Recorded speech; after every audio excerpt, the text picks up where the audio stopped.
Hello everyone, this is Shalini here. Welcome to my channel Higher Mathematics with Shalini. In this video I will cover cofinite topology. तो start करते हैं. हमारा theorem है let x be a non-empty set and t consists of phi and all those subsets of x whose complements are finite. Then t is a topology on x called cofinite topology or finite complement or countable topology on x. Okay students. आप इसको definition भी consider कर सकते हैं और ये as a statement of theorem भी consider कर सकते हैं. है ओके स्टूडेंट्स, तो स्टेटमेंट समझते हैं. Let X be a non empty set. X क्या होना चाहिए? कोई नॉन एम्पटी सेट होना चाहिए. And T consist of phi, और टी क्या होना चाहिए? टी कंसिस्ट कर रहा है फाई को and all those subsets of X, X के उन सभी सबसेट्स को रख रहा है T whose complements are finite, जिसके कॉम्प्लीमेंट क्या हैं? फाइनाइट हैं. And then T is a topology on X. तब हम टी को क्या बोलेंगे? टोपोलॉजी बोलेंगे एक्स पर, और उस टोपोलॉजी को हम क्या बोलेंगे? कोफाइनाइट टोपोलॉजी और फाइनाइट कॉम्प्लीमेंट और को काउंटेबल टोपोलॉजी ऑन एक्स. मतलब कोफाइनाइट टोपोलॉजी को हम क्या क्या बोल सकते हैं? कोफाइनाइट टोपोलॉजी, फाइनाइट कॉम्प्लीमेंट और को काउंटेबल टोपोलॉजी भी बोल सकते हैं. इसको मैथमेटिकली देखा जाए तो ये लिखा है T is equal to phi union. T में ऐसे एलिमेंट्स हैं कि फाई है और ऐसे सबसेट्स हैं एक्स के जिसका कॉम्प्लीमेंट क्या है? फाइनाइट है. ओके स्टूडेंट्स, अब हम इसको प्रूफ करना है. होना चाहिए उद्देश्य पता होना चाहिए कि हम क्या करें कि हमारा थ्योरम प्रूफ हो जाए, मतलब हमें क्या लाना होगा थ्योरम को प्रूफ करने के लिए. तो यहाँ पे हमको टोपोलॉजी शो करना है. तो टोपोलॉजी दिखाने के लिए हमें 3 कंडीशन पता होनी चाहिए, जैसा कि हमने डेफिनेशन में देखा था. तो हम उन 3 कंडीशन को यहाँ पे शो करेंगे इस सेट के लिए. ओके, तो स्टार्ट करते हैं. फर्स्ट कंडीशन क्या थी? First condition is phi belongs to T and X belongs to T. अब यहाँ पे तो फाई, यहाँ पे देखिए डेफिनेशन देखिए, टी कंसिस्ट ऑफ फाई. तो टी क्या कर रहा है? टी फाई को तो ऑलरेडी रख रहा है, तो यहाँ पे फाई बिलोंग्स टू टी. कैसे? बाय डेफिनेशन या फिर बाय स्टेटमेंट. ओके, तो यहाँ पे फाई तो स्टेटमेंट से ही आ गया कि फाई बिलोंग कर रहा है टी में, जैसा कि यहाँ पे आप देख सकते हैं. अब हमको क्या शो करना है कि x बिलोंग कर रहा है टी में. तो x बिलोंग कर रहा है टी में, इसके लिए हम क्या करेंगे? हम x लेंगे और x भी. अब देखिए x क्या होना चाहिए? जी ऐसे टी में कैसे एलिमेंट्स आ रहे हैं? फाई आ रहा है and all those subsets of x के सभी सबसेट्स आ रहे हैं. तो x का सबसेट अगर x ले लें, हर एक सेट खुद का सबसेट होता है, तो ये तो हम जानते ही हैं. तो x is subset of x. Okay, अब क्या कह रहा है कि हुज कॉम्प्लीमेंट आर फाइनाइट, जिसके कॉम्प्लीमेंट फाइनाइट होंगे. अब क्या हम x का कॉम्प्लीमेंट, x क्या है? यूनिवर्सल सेट है. अब x का कॉम्प्लीमेंट अगर x के साथ लें तो ये क्या होगा? x का कॉम्प्लीमेंट को हम ऐसे भी लिखते हैं, ठीक है?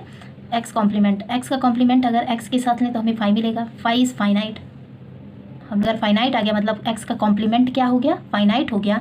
इसका मतलब हम ये बोल सकते हैं this implies that x belongs to t. Students, अगर आपको कॉम्प्लीमेंट नहीं पता है तो मैं बता देती हूँ.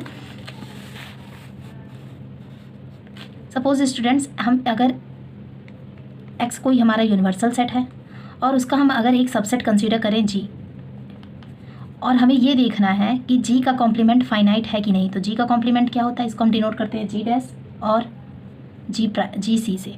ओके, कॉम्प्लीमेंट को हम जी प्राइम से भी डिनोट करते हैं और जी सी से भी डिनोट करते हैं. अब हमको ये देखना है कि इसका कॉम्प्लीमेंट फाइनाइट है. तो कॉम्प्लीमेंट होता क्या है बेसिकली? तो जी कॉम्प्लीमेंट इज इक्वल टू, हम क्या करते हैं? यूनिवर्सल सेट में से उस सबसेट को निकाल देते हैं, तो हमें क्या मिल जाता है? उसका कॉम्प्लीमेंट मिल जाता है. ओके स्टूडेंट्स, आई होप आपको ये बात क्लियर हो गई होगी. और टी में कैसे कलेक्शन आएंगे? अगर ये कॉम्प्लीमेंट क्या हो जाए? फाइनाइट हो जाए. क्या हो जाए? फाइनाइट. ठीक है स्टूडेंट्स, तो अब देखते हैं हम. तो यहाँ पे क्या आया? x का कॉम्प्लीमेंट क्या आया? फाई, जो कि क्या है? फाइनाइट है. एम्प्टी सेट तो फाइनाइट होता ही है, तो x बिलोंग कर गया t में. ओके स्टूडेंट्स, तो फर्स्ट कंडीशन हमारी सेटिस्फाई हुई, phi belongs to t and x belongs to t. अब सेकेंड कंडीशन आती है, में होता है if g1 belongs to t and g2 belongs to t, this implies that g1 intersection g2 belongs to t. Okay students, हम क्या करेंगे? अब हमको क्या लेके चलना है? लेट g1 बिलोंग कर रहा है t में एंड g2 बिलोंग कर रहा है t में. अगर g1 g2 t में बिलोंग कर रहा है तो ये डेफिनेशन को ज़रूर सेटिस्फाई करेगा. मतलब इसका देन g1 का कॉम्प्लीमेंट एंड g2 का कॉम्प्लीमेंट आर फाइनाइट.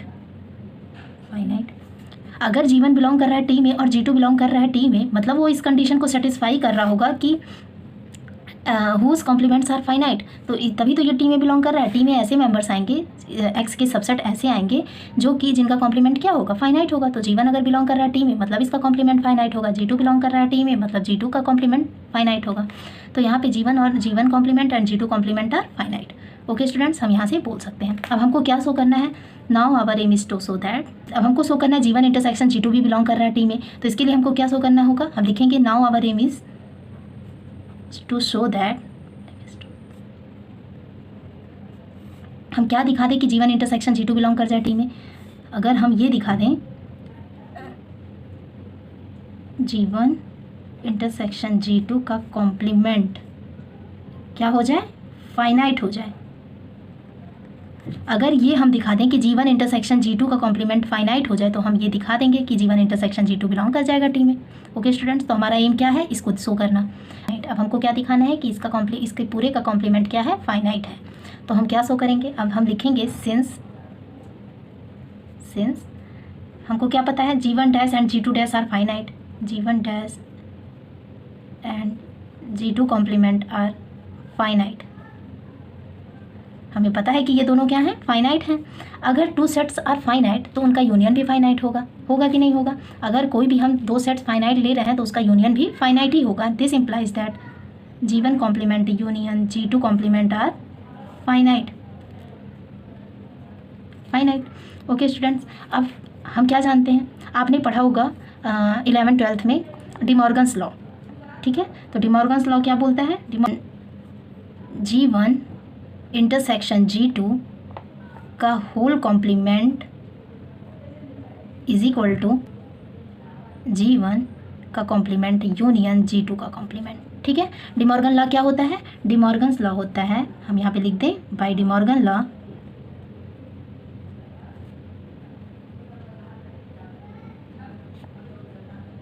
ठीक है। यहाँ पे हमने क्या लिखा, by De Morgan's law. De Morgan law क्या होता है, G1 इंटरसेक्शन G2 का होल कॉम्प्लीमेंट, वो इंटरसेक्शन किस में चेंज हो जाता है, यूनियन में चेंज हो जाता है। G1 कॉम्प्लीमेंट यूनियन G2 का कॉम्प्लीमेंट। ओके स्टूडेंट्स, अब इसी का यूज़ हम यहाँ पे करेंगे। अब यहाँ पे क्या दिया है, G1 का कॉम्प्लीमेंट यूनियन G2 का कॉम्प्लीमेंट आर फाइनाइट। अब ये इसके बराबर है, तो हम इसको क्या लिख सकते हैं, implies that G1 intersection G2 का होल कॉम्प्लीमेंट आर फाइनाइट, ठीक है। और हमको शो क्या करना था, हमको यही शो करना था, now our aim is to show that G1 intersection G2 का होल कॉम्प्लीमेंट इज फाइनाइट। हमने इसको दिखा दिया किससे, बाय डिमॉर्गन्स लॉ से। तो यहाँ से हम क्या बोल सकते हैं, implies that G1 intersection G2 must belongs to T। Okay students, हमको क्या दिखाना था, हमको ये दिखाना था कि इसका कॉम्प्लीमेंट जो है वो फाइनाइट है। अगर कॉम्प्लीमेंट फाइनाइट होगा तो वो मेंबर भी टी में आ जाएगा। हमें क्या करना था, एक्स के ऐसे सबसेट्स लेने थे कि वो क्या हो, उनका कॉम्प्लीमेंट फाइनाइट हो। तो G1 इंटरसेक्शन G2 का होल कॉम्प्लीमेंट क्या हुआ, फाइनाइट हुआ, मतलब G1 इंटरसेक्शन G2 बिलोंग कर गया टी में, ठीक है। और ये भी क्या होगा, सबसेट होगा एक्स का। ये किसका सबसेट होगा, एक्स का सबसेट होगा। क्यों, क्योंकि हमने जी को क्या कंसीडर किया था, जी को कंसीडर किया था एक्स का सबसेट, और यहाँ पे भी G1 G2 क्या थे, एक्स के सबसेट ही थे। हमारी सेकंड कंडीशन भी सेटिस्फाई हुई। अब हमको क्या दिखाना है, अब हमको थर्ड कंडीशन दिखाना है। थर्ड कंडीशन क्या होती थी, थर्ड कंडीशन होती थी if G lambda belongs to T for all lambda belongs to capital lambda. Capital lambda क्या था, इंडेक्स सेट था। Then union of lambda belongs to capital lambda G lambda must belongs to T। ये थी हमारी third condition. अब third condition को हमको show करना है, किस सेट के लिए, इसके लिए, ठीक है। सो स्टूडेंट्स, हमने क्या कंसीडर किया, G लैम्डा बिलोंग कर रहा है T में for all lambda belongs to capital lambda. अगर G लैम्डा सारे कैपिटल T में बिलोंग कर रहे हैं तो इसका मतलब ये हुआ कि सारे G लैम्डास का कॉम्प्लीमेंट क्या होगा, फाइनाइट होगा। क्यों, तभी तो वो T में बिलोंग कर रहे हैं। अगर T में वो बिलोंग कर रहे हैं, इसका मतलब ये हुआ कि सारे जो G लैम्डास हैं उनका कॉम्प्लीमेंट क्या है, फाइनाइट है। इसको ऐसे समझिए स्टूडेंट्स, अगर मान लीजिए G लैम्डा बिलोंग कर रहा है T में, इसका मतलब for all lambda belongs to capital lambda, मतलब G1 G2 and so on Gn and so on, ये सब क्या कर रहे हैं, टी में बिलोंग कर रहे हैं। अगर ये टी में बिलोंग कर रहे हैं, इसका मतलब ये हुआ कि G1 का कॉम्प्लीमेंट, G2 का कॉम्प्लीमेंट, G3 का complement and so on, Gn का कॉम्प्लीमेंट एंड सो ऑन, ये क्या होंगे, ये फाइनाइट होंगे। ये क्या होंगे, फाइनाइट होंगे। फाइनाइट हैं तभी तो टी में बिलोंग कर रहे हैं। तो ये अब इसी तरह से ये जो कैपिटल लैम्डा है ये इंडेक्स सेट से आ रहा है। इंडेक्स सेट फाइनाइट भी हो सकता है, इनफाइनाइट भी हो सकता है, जैसा कि मैंने पिछले वीडियो में आपको बताया है। ओके स्टूडेंट्स, टू सेट्स अगर फाइनाइट हैं तो उनका इंटरसेक्शन भी फाइनाइट ही होगा। इसी तरह से अगर आर्बिट्री फाइनाइट सेट है, arbitrary collection of finite subset है एक्स का, तो उसका भी इंटरसेक्शन क्या होगा, फाइनाइट ही होगा। तो यहाँ से हम क्या बोल सकते हैं, intersection of lambda belongs to capital lambda G lambda dash is finite. Finite, okay. क्यों? क्योंकि जी लैम्डा डैश यहाँ पे क्या था, फाइनाइट सबसेट है एक्स का, for all lambda belongs to capital lambda, मतलब हर एक जी लैम्डा क्या है, फाइनाइट है, तो उसका इंटरसेक्शन भी क्या होगा, फाइनाइट ही होगा। ओके, अब हमको क्या शो करना था, हमको शो करना था now our aim is to show that, now our aim is to show that, हमको क्या प्रूफ करना है, हमको ये प्रूफ करना है कि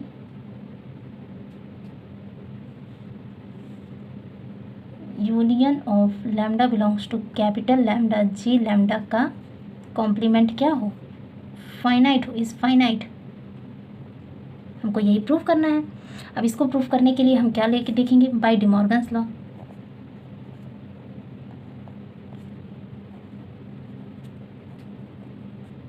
डी मॉर्गन लॉ हम क्या जानते हैं, हम जानते हैं डी मॉर्गन लॉ क्या बोलता है, G1 यूनियन G2 का whole complement is equal to G1 का कॉम्प्लीमेंट इंटरसेक्शन G2 का कॉम्प्लीमेंट। ठीक है स्टूडेंट्स, एक डी मॉर्गन लॉ क्या होता है, G1 इंटरसेक्शन G2 का whole complement is equal to G1 का कॉम्प्लीमेंट यूनियन G2 का कॉम्प्लीमेंट। ओके, ये दोनों डी मॉर्गन लॉ होते हैं। यहाँ पे हम इसका यूज़ करने वाले हैं, फर्स्ट वाले का। अगर हम फर्स्ट वाले का यूज़ करें यहाँ पे, तो यहाँ पे क्या था, intersection of G lambdas dash is finite. इसका मतलब क्या हुआ, this implies that G1 dash intersection G2 dash intersection and so on, Gn dash and so on, ये सब क्या हैं, ये सब फाइनाइट हैं। तभी तो हम ये बोल रहे हैं कि इसका इंटरसेक्शन क्या होगा, फाइनाइट होगा, मतलब ये सारे क्या हैं, फाइनाइट है। ठीक है स्टूडेंट्स, तो हम इसको ऐसे भी लिख सकते हैं, G1 इंटरसेक्शन G2 का डैश इंटरसेक्शन Gn का डैश। हम इसको इस तरह से भी लिख सकते हैं। अब इसका यूज़ हम यहाँ पे करेंगे, डी मॉर्गन लॉ, इसका यूज़ हम यहाँ पे करेंगे। तो यहाँ पे अगर इंटरसेक्शन ऑफ जी है तो यहाँ पे हम इसको क्या लिख सकते हैं, implies that union of G lambda का capital lambda belongs to capital lambda, lambda belongs to capital lambda का फाइनाइट।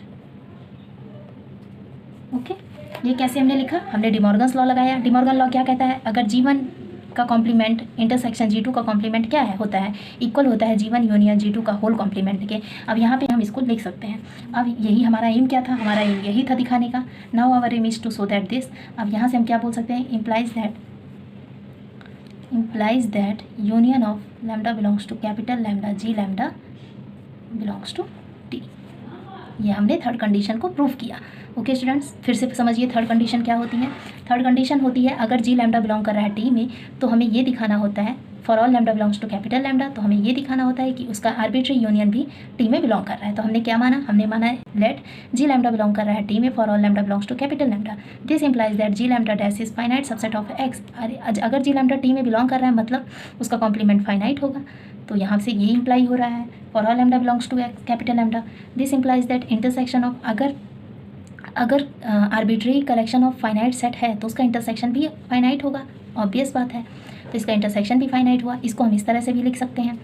ठीक है, now our aim is to show that, अब हमको क्या दिखाना है, union of lambda belongs to capital lambda G lambda का होल कॉम्प्लीमेंट क्या हो, फाइनाइट हो, हमको यही दिखाना है। अब हमने क्या किया, डी मॉर्गन्स लॉ का यूज़ किया। डी मॉर्गन लॉ क्या बोलता है, G1 यूनियन G2 का whole complement is equal to G1 dash का कॉम्प्लीमेंट, G1 का कॉम्प्लीमेंट इंटरसेक्शन G2 का कॉम्प्लीमेंट। ठीक है, अब इसका इसी वाले रिजल्ट का हमने यहाँ पे यूज़ किया। हमने यहाँ पे जब यूज़ किया तो हमें क्या मिला, union of lambda belongs to capital lambda G lambda का होल कॉम्प्लीमेंट इज़ फाइनाइट। यहाँ से हम ये बोल सकते हैं, union of lambda belongs to capital lambda G lambda belongs to T, T is topology on X. तो यहाँ से हमने क्या दिखाया, T is a topology on X. मतलब कोफाइनाइट, टी क्या था, कोफाइनाइट टोपोलॉजी था, तो कोफाइनाइट टोपोलॉजी क्या होता है, टोपोलॉजी होता है किस पर, एक्स पर। एक्स यहाँ पे फाइनाइट भी हो सकता है और इनफाइनाइट भी हो सकता है। आई होप स्टूडेंट्स आपको ये लेक्चर ज़रूर पसंद आया होगा, आपको ज़रूर समझ में आया होगा, आपके लिए काफ़ी हेल्पफुल रहा होगा। प्लीज़ अगर आपको कोई भी डाउट हो आप कमेंट बॉक्स में ज़रूर बताइए। Thanks for watching.